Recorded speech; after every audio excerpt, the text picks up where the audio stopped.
Guys, आज की जो स्टोरी मैं आपके साथ शेयर करने वाला हूँ,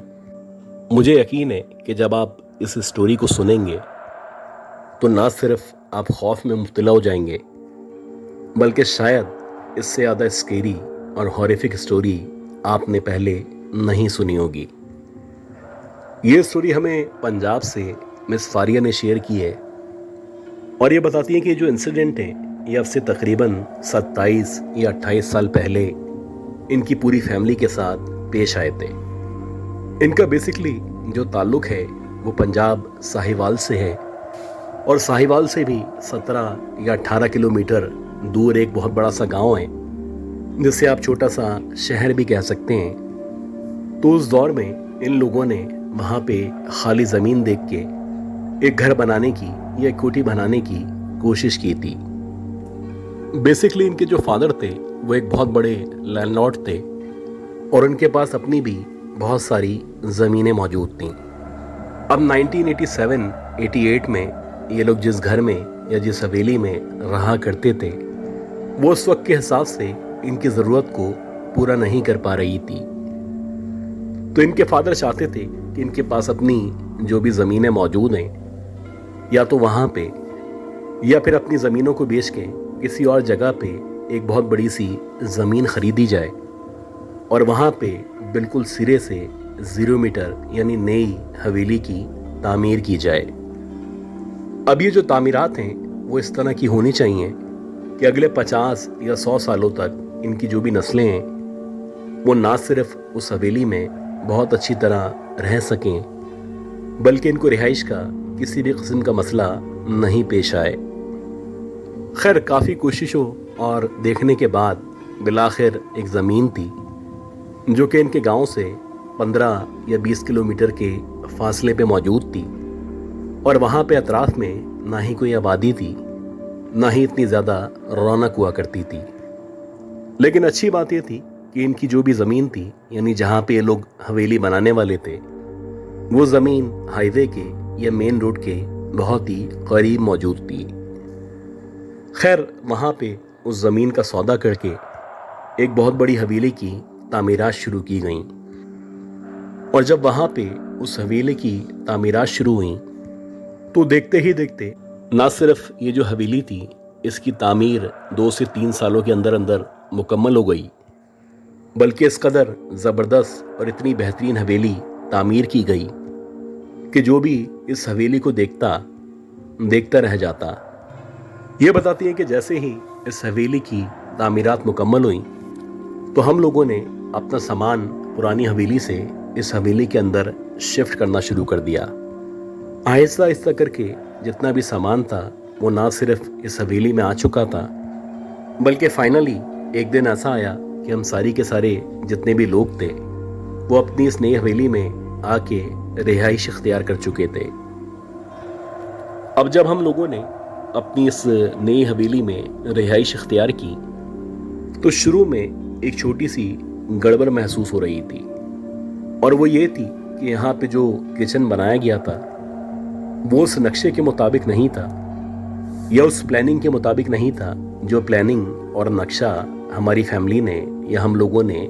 उस इंजीनियर को या कंस्ट्रक्शन करने वाले ठेकेदार को दिया था। खैर, काफ़ी सोच विचार के बाद, काफ़ी बहस के बाद हम लोगों ने ये डिसाइड किया कि ये जो किचन है इसको तोड़ के जहाँ पे हमें किचन बनाना था वहाँ पे किचन की तामीर की जाएगी। और ऐसे ही हुआ कि देखते ही देखते अगले 1 महीने के अंदर अंदर जहाँ पे हम किचन बनाना चाहते थे उसी जगह पे न सिर्फ किचन की तामीरात की गईं, बल्कि फाइनली जिस तरह हम चाहते थे सब कुछ वैसा हो गया। अच्छा, जब हम यहाँ पे शिफ्ट हुए तो हमारे जो फादर थे पुराने दौर के लोग थे और आमतौर पे बैंक्स में पैसे रखना या इधर उधर जमा करवाना ये इनके खिलाफ था। आमतौर पे ये लोग अपने घरों में, अपनी हवेलियों में या अपनी ख़ास जगहों पे अपने पैसे को जमा किया करते थे। तो वैसे ही मेरे फादर ने भी उस दौर के हिसाब से मेरा ख्याल है कि 5 या 6 लाख रुपए जो भी उनके पास मौजूद थे वो उन्होंने अपनी इस हवेली में ही किसी तहखाने में या किसी ख़ास जगह में छुपा के रख दिए। अब जहाँ पे उन्होंने पैसे रखे थे, इन पैसों का या तो मेरे फादर को पता था या फिर मेरी मदर इस बारे में जाना करती थी। खैर, अजीब बात ये हुई कि जैसे ही 2-4-6 दिन गुजरे और इत्तेफाक से मेरे जब वालिद साहब ने दोबारा से उस जगह चेक किया जहाँ पे उन्होंने पैसे रखे थे,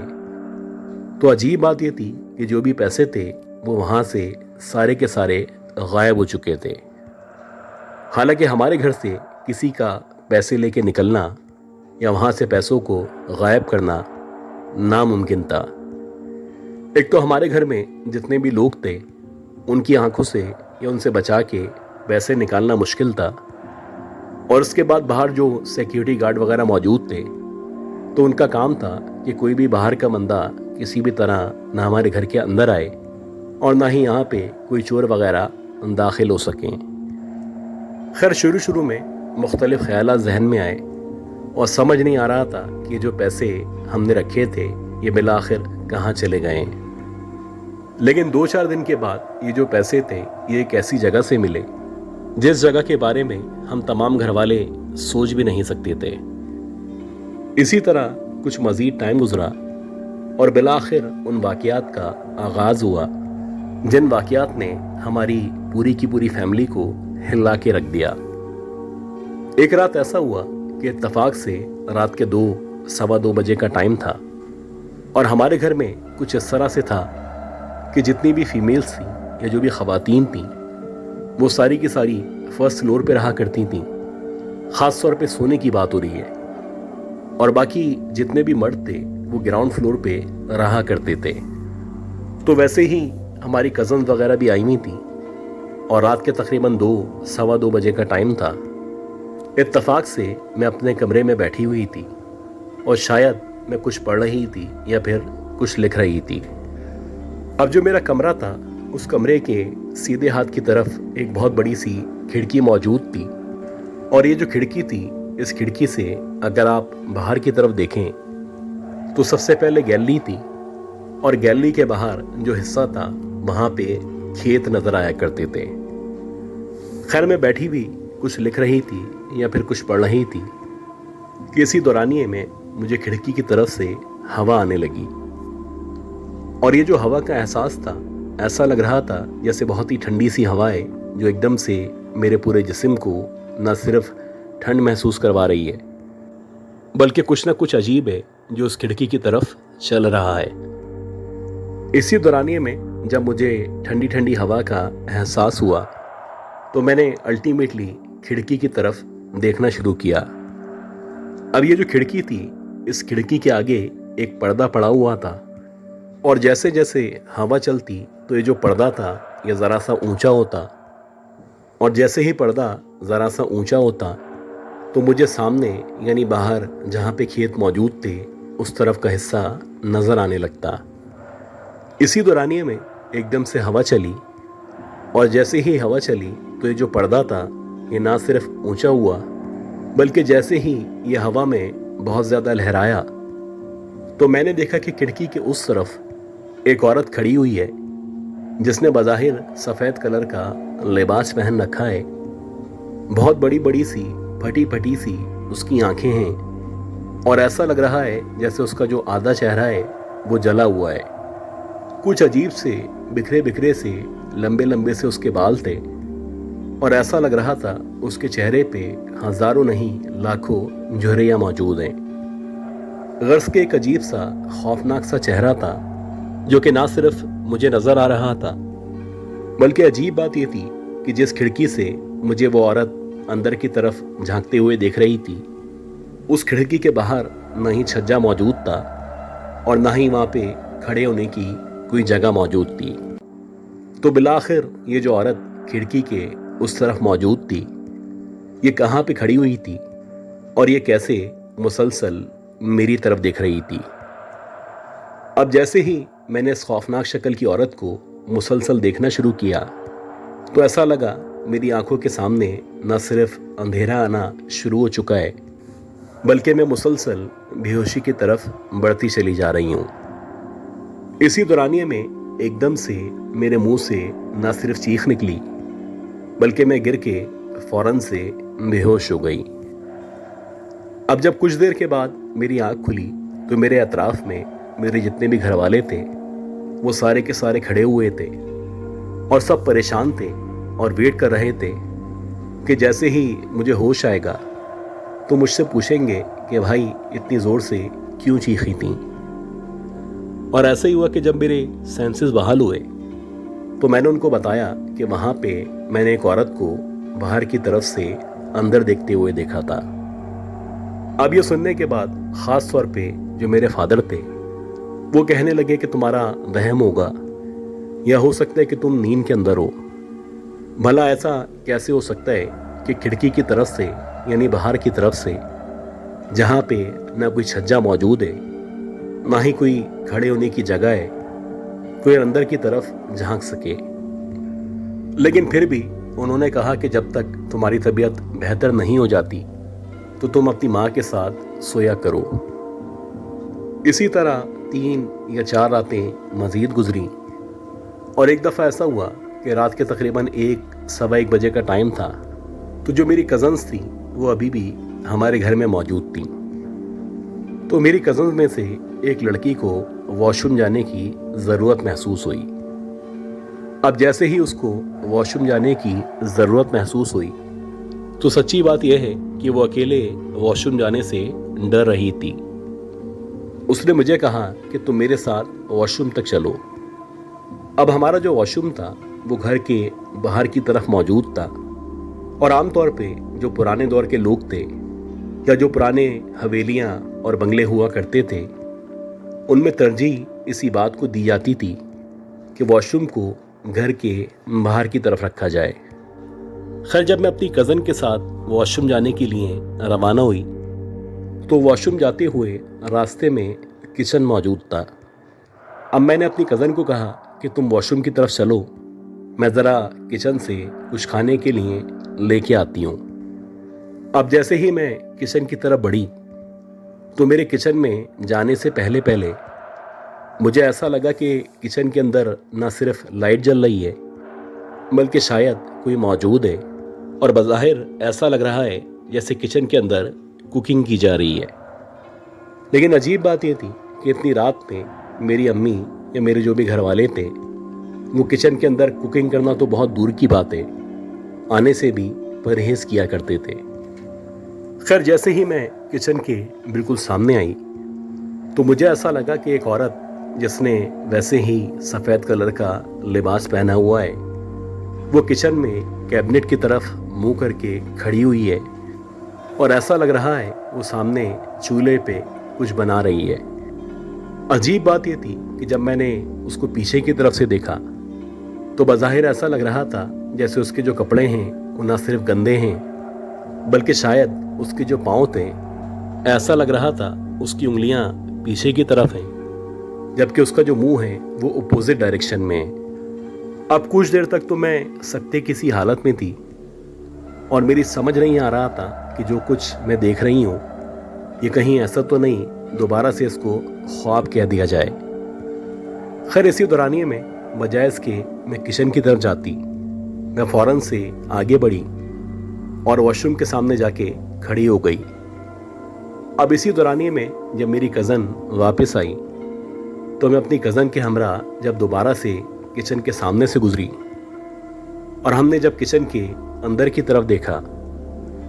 तो हमने देखा कि एक काले कलर की बहुत लंबी सी बहुत मोटी सी बिल्ली है जो कि किचन के कैबिनेट के बिल्कुल नीचे बैठी हुई है और ऐसा लग रहा था उसके जो बाल हैं वो बहुत ही लंबे लंबे बड़े बड़े बाल हैं। आमतौर पे बिल्लियों के इतने बड़े बाल नहीं हुआ करते। अजीब बात यह थी कि वो जो भी काली बिल्ली थी ऐसा लग रहा था जैसे उसकी आंखों से न सिर्फ लाल रोशनी निकल रही है बल्कि कुछ अजीब सी शैतानी सी मुस्कुराहट थी जो उस बिल्ली के चेहरे पे मौजूद थी। खैर मैंने अपनी कज़न को कहा कि जल्दी जल्दी यहाँ से बाहर निकलो और अपने कमरे पहुँच के हम लोगों ने सुकून का सांस लिया। अब ये जो 2 वाक़यात थे इनके साथ साथ कुछ अजीब चीज़ें थीं जो हमारे घर में होना शुरू हुई। जैसे कि मेरे घर में जितने भी मर्द मौजूद थे जो जितने भी भाई थे उन तमाम लोगों के एकदम से देखते ही देखते न सिर्फ बाल गिरना शुरू हुए, बल्कि बज़ाहिर ऐसा लग रहा था जैसे किसी बहुत ही बड़ी बीमारी में ये सारे के सारे मुब्तला हो चुके हैं। इसके साथ साथ हम जितनी भी बहनें थीं, उनमें ख़ास तौर पे जो मेरी 2 बड़ी बहनें थीं, ऐसा लग रहा था जैसे उन लोगों ने एबनॉर्मल बिहेव करना शुरू कर दिया है। कभी कभी ऐसा लगता कि जो मेरी बहनें हैं वो खुद ब खुद अपने आप से बातें कर रही हैं। ख़ास तौर पे जो मेरी बड़ी बहन थी, अक्सर ऐसा होता कि वो अपने बालों को खुद ब खुद नोचना शुरू कर देती और देखते ही देखते उसकी जो हालत थी वो गैर हो जाती। गर्ज़ के बहुत सारी इस तरह की चीज़ें थीं, बहुत सारी इस तरह की बीमारियां थीं जिन्होंने हमारे घर को, हमारे घर वालों को न सिर्फ घेर लिया था, बल्कि अब लग रहा था कि जब से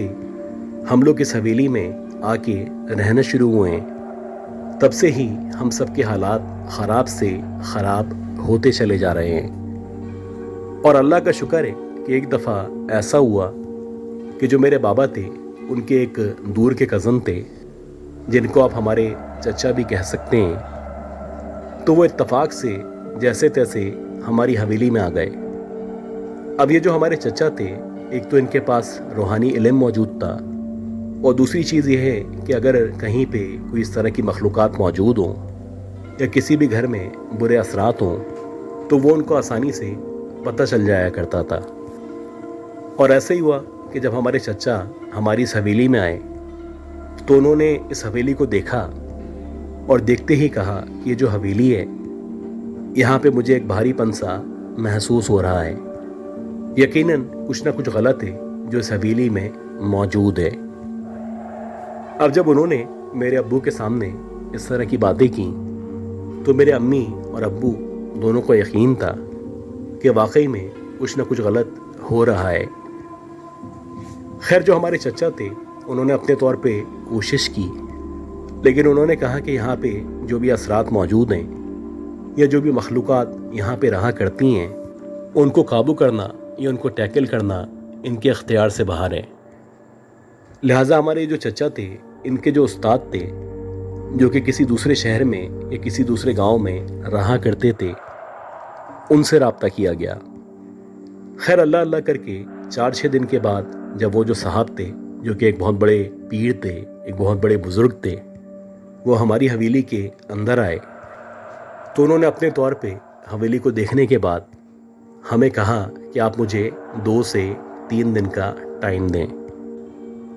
और ऐसे ही हुआ कि 2-3 दिन का टाइम देने के बाद जब उन्होंने अपनी कैलकुलेशन की, तो उनका कहना था कि ये जो हवेली है जहाँ पे आप लोग रह रहे हैं, यहाँ पे आपके अलावा बहुत सारी नेगेटिव एनर्जीज़ या इस तरह की बुरी मखलूक़ात मौजूद हैं जो आपको यहाँ पे ना ही रहने देंगी और ना ही यहाँ पे कभी बसने देंगी। अगर आप बेहतर समझें तो इस हवेली को लॉक करें और उसको ऐसे ही छोड़ के किसी दूसरी जगह शिफ्ट हो जाएं। लेकिन अगर आप चाहेंगे कि जो भी मखलूक़ात यहाँ पे मौजूद हैं और मैं इनको निकालने की कोशिश करूँ, तो हो सकता है कि जो मखलूक़ात हैं वो मुझे भी नुकसान पहुँचाएँ। हाँ, एक बात है कि हम लोग एक कोशिश कर सकते हैं कि हम लोग इनसे समझौता करने की कोशिश करें, और उसका हल ये है कि आपकी जो हवेली है, इसका या तो फर्स्ट फ्लोर या जो ऊपर की छत है, उस छत के ऊपर कुछ कमरे बनवा के आप उनको लॉक कर दें, और हम कोशिश करेंगे कि जितनी भी इस तरह की मखलूक़ात हैं वो 2nd फ्लोर पे या 1st फ्लोर पे रहना शुरू कर दें, और जो नीचे का हिस्सा है उसको आप लोग इस्तेमाल करें। और ऐसे ही हुआ कि वो जो भी पीर साहब थे, उन्होंने बहुत ज़्यादा पढ़ाई की, और ना सिर्फ ख़ुद पढ़ाई की बल्कि हम लोगों से भी बहुत कुछ पढ़वाया। उसके बाद जाके आहिस्ता आहिस्ता करके जो भी असरात थे, ये जो भी मखलूक़ात थीं, वो जो हमारी छत थी, उस छत के ऊपर हमने 3 या 4 कमरे बनाए, वो सारी की सारी वहाँ पे चली गईं, और नीचे के हिस्से में हम लोगों ने रहना शुरू कर दिया। एक और अजीब बात थी, और वो बात ये थी कि जिस इंजीनियर ने या जिस ठेकेदार ने हमारी इस हवेली की तामीरात करवाई थी, उसका ये भी कहना था कि जब हम इस हवेली की तामीरात कर रहे थे और इसकी तामीरात करते हुए जब हमने इसकी खुदाई की थी, تو اس کھدائی کرنے کے دوران ہمیں ایک ڈھانچہ ملا تھا اور بظاہر لگ رہا تھا جیسے یہ جو ڈھانچہ ہے وہ کسی عورت کا ڈھانچہ ہے اور شاید یہ سالوں یا صدیوں پرانا ڈھانچہ ہے جس کو یہاں پہ دفن کیا گیا تھا۔ خیر اللہ کا شکر ہے اس کے بعد جتنے عرصے تک ہم لوگ اس حویلی میں رہے تو ہم سب کو نہ ہی کوئی جانی و مالی نقصان ہوا اور نہ ہی وہ مخلوقات ہمیں دوبارہ سے نظر آئیں۔